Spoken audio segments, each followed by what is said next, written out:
हवा में उड़ता हुआ गुणीराम खुद को बहुत ही असहाय महसूस कर रहा था। गुणीराम को यमराज अपने साथ यमलोक लेकर जा रहे थे। यमराज की सवारी भैंसा अपनी पूरी स्पीड में यमलोक की ओर बढ़े जा रहा था। गुणीराम की आंखों से आंसू निकल रहे थे। वो यमराज से बहुत कुछ कहना चाह रहा था, लेकिन उसके मुंह से बोल ही नहीं फूट रहे थे। तभी यमराज ने गुणीराम की ओर देखते हुए कहा कि बस थोड़ा समय और है, फिर हम लोग यमलोक में होंगे। भगवान, मेरी जिम्मेदारियां अभी अधूरी है, मुझे मत लेकर जाइए। देखो गुणीराम, भाग्य के लेख को कोई नहीं मिटा सकता। तुम्हारी मौत आज के दिन ही निश्चित थी, इसलिए भाग्य का लेख नहीं मिट सकता। फिर यमराज ने अपने भैंसे को अपनी गति बढ़ाने के लिए कहा। जो आज्ञा भगवान। गुणीराम यमलोक में प्रवेश करने ही वाला था, तभी न जाने कहां से एक पहाड़ उनके रास्ते में आ गया। तेज गति से बढ़ रहा यमराज जी का भैंसा जब तक कुछ समझ पाता, उसकी टक्कर उस विशालकाय पहाड़ से हो गई, जिसके कारण गुणीराम यमराज के भैंसे से नीचे जमीन पर गिरने लगा। गुणीराम पूरी तीव्र गति से नीचे गिरा जा रहा था और जोर जोर से चिल्ला रहा था, बचाओ, बचाओ। अचानक गुणीराम की नींद खुल गई। उसने देखा वो तो अपनी टूटी फूटी झोपड़ी में जमीन पर लेटा हुआ है। क्या ये सपना था? मैं ठीक हूँ, लेकिन ये सच भी तो हो सकता है। अगर ये सच हो गया तो।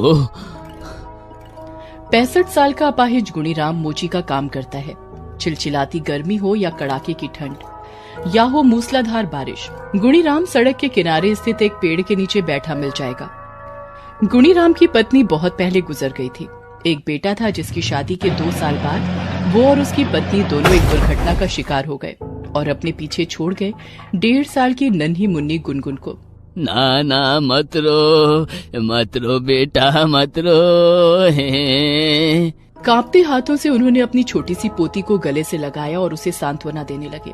वो नन्ही सी बच्ची क्या समझती, लेकिन गुणीराम के बूढ़े कांधों पर एक बड़ी सी जिम्मेदारी आ गई थी। जवान बेटे की मौत ने उसे तोड़ तो दिया था, लेकिन अपनी पोती गुनगुन के लिए उसे जीना था और बिना थके बिना रुके काम भी करना था। अरे जरा जल्दी हाथ चलाइए, इस तरह कछुए की तरह काम करेंगे तो ऑफिस पहुंचने में देर हो जाएगी। जी साहब, कर रहा हूँ, क्या करूँ, उम्र थोड़ी ज्यादा हो गई है ना, तो दिखाई कम देता है। ग्राहक ने गुणीराम को पैसे दिए और वो चला गया। गुणीराम पूरा दिन मेहनत करता, इसके बावजूद उसकी जेब में चंद रुपए ही आते, जिससे उसका गुजारा बहुत मुश्किल से चलता। लेकिन गुणीराम खुद एक वक्त का खाना खाता, लेकिन अपनी पोती को भरपेट भोजन करवाता। आखिर वही तो एक निशानी बची थी उसके बेटे और बहू की उसके पास। अरे बस दादाजी, मुझे अब और नहीं खाना।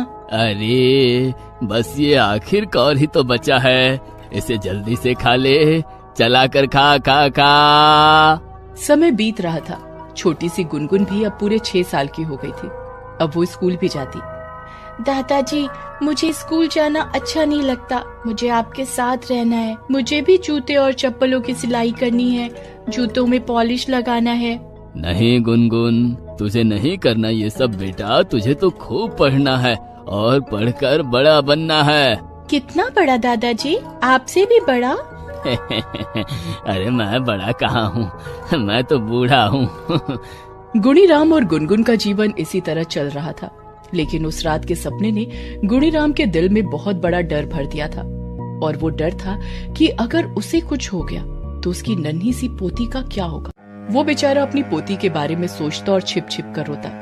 मेरी उम्र काफी हो चुकी है, हाथ पैर भी ठीक से काम नहीं करते मेरे, मैं बूढ़ा हो चुका हूँ और धीरे धीरे मेरे कदम मौत की ओर बढ़ ही रहे हैं। लेकिन अगर मैं मर गया तो मेरी इस छोटी सी पोती का क्या होगा? कैसे चलेगा इसका जीवन? क्या करेगी ये? अभी तो ये इतनी छोटी है कि अपना ध्यान ठीक से नहीं रख पाती। अगर मैं मर गया तो फिर कौन रखेगा इसका ध्यान, कौन? इस बात को सोचकर फिर से उसकी आंखों में आंसू आ गए। तभी गुनगुन वहाँ आ गई और उसने अपने दादाजी को रोते देखा। दादाजी, आप रो रहे हैं? क्या हुआ आपको? आप क्यों रो रहे हैं? अरे नहीं तो, मैं कहाँ रो रहा हूँ, वो मेरी आंखों में कचरा चला गया है। दादाजी, आपको झूठ बोलना बिल्कुल नहीं आता। सच सच बताओ, आप क्यों रो रहे हो? आपको मेरी कसम। और हाँ, झूठ बिल्कुल मत बोलना, क्योंकि मैंने आपको अपनी कसम दी है। अगर झूठ बोलोगे तो मैं मर जाऊंगी। उसके ऐसा कहते ही गुणीराम ने उसे अपने गले से लगा लिया और उसके मुंह पर अपनी उंगली रखते हुए बोले, अरे ऐसी बात नहीं करते बेटा। नहीं कहूंगी, सच सच बताओ क्या हुआ। तब गुणीराम ने अपनी पोती को सपने की सारी बात बताई। दादाजी, वो तो एक सपना था। सपने के बारे में सोचकर आप क्यों परेशान हो रहे हैं? था तो वो सपना ही बेटा, लेकिन सच तो ये है ना कि मैं बूढ़ा हो चुका हूँ और कभी भी मुझे यमराज लेने आ सकते हैं। यमराज क्या सबको लेने आते हैं दादाजी? नहीं, जिसकी मृत्यु होने वाली होती है उसे ले जाने के लिए आते हैं। मतलब माँ और बाबा को यमराज लेने आए थे जब उनकी मृत्यु होने वाली थी? हाँ बेटा, आए होंगे। आए होंगे मतलब क्या आपने उन्हें देखा नहीं? गुनगुन की बातों का गुणीराम क्या जवाब देता। उसने बस बहलाने के लिए गुनगुन को कहा कि अरे बेटा, अब बुढ़ापे के कारण मेरी आंखें कमजोर हो गई है ना, इसलिए वो आए होंगे तो मुझे पता नहीं लगा होगा। ठीक है दादाजी, आप बूढ़े हुए हैं, मैं नहीं। जब वो आपको लेने आएंगे तो मैं उन्हें अपनी आंखों से देख लूंगी और मैं उन्हें आपको ले जाने नहीं दूंगी। गुणीराम उसकी बात को सुनकर मुस्कुरा दिया, लेकिन उसको जिसका डर था वही हुआ। एक दिन जब वो अपनी दुकान में बैठा था तो एक तेज रफ्तार ट्रक उसकी दुकान में घुस आया और गुणीराम को अपनी चपेट में ले लिया। गुणीराम की तत्काल मौत हो गई। यमराज अपने भैंसे पर गुणीराम को लेकर आकाश मार्ग से यमलोक जाने लगे। तभी उनके भैंसे को अपने आगे एक छोटी सी बच्ची रास्ता रोके खड़ी दिखाई दी। भैंसे ने अपनी रफ्तार कम कर दी। क्या हुआ, तुमने अपनी रफ्तार क्यों कम कर दी? प्रभु, आगे एक छोटी सी बच्ची खड़ी है। बच्ची? वो बच्ची कोई और नहीं गुनगुन थी। यमराज ने जब उससे अपने मार्ग को रोकने का कारण पूछा तो, बेटी, तुम हमारा रास्ता क्यों रोक रही हो? हमें जाने दो, हमें देर हो रही है। मुझे भी आपके साथ जाना है। अरे, तुम हमारे साथ नहीं आ सकती बेटी। क्यों? क्योंकि तुम्हारी आयु अभी पूरी नहीं हुई है। नहीं हुई है तो पूरी कर दीजिए, लेकिन मुझे अपने साथ ले चलिए। अरे ऐसा नहीं होता बेटी, ये नियमों के विरुद्ध है। मैं वो सब नहीं जानती, मुझे आपके साथ जाना है। यमराज को समझ नहीं आ रहा था कि वो उस छोटी बच्ची के हट का क्या करे। उन्होंने उसे कुछ प्रलोभन देना शुरू किया। बेटी देखो, तुम्हें जो चाहिए मैं वो तुम्हें देता हूँ। खिलौने, चॉकलेट, कपड़े, तुम्हारी मनपसंद गुड़िया, या अगर पैसे चाहिए तो पैसे भी ले लो और मुझे जाने दो। मुझे ये सब नहीं चाहिए, मैं तो आपके साथ ही यमलोक आऊंगी। अरे बेटी, जिद ना करो। जिद तो आप कर रहे हैं, मैं नहीं। यमराज को समझ नहीं आ रहा था कि वो बच्ची को कैसे समझाए। तभी गुनगुन ने कहा, मैं एक शर्त पर आपका रास्ता छोड़ दूंगी।